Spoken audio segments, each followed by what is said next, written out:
Hoy la política no tiene buena fama. Corrupción, escándalos, alejada del día a día de las personas. Pero ¿podemos avanzar hacia la fraternidad universal sin una buena política? No. Como dijo Pablo VI, la política es una de las formas más altas de la caridad, porque busca el bien común. Hablo de la política con mayúscula, no la politiquería. Hablo de la política que escucha la realidad, que está al servicio de los pobres, no de la que está encerrada en grandes edificios con largos pasillos.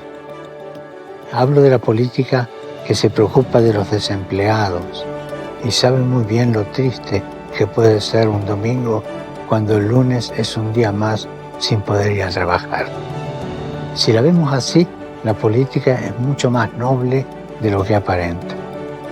Agradezcamos a los muchos políticos que desempeñan su tarea con voluntad de servicio, no de poder, todos sus esfuerzos por el bien común.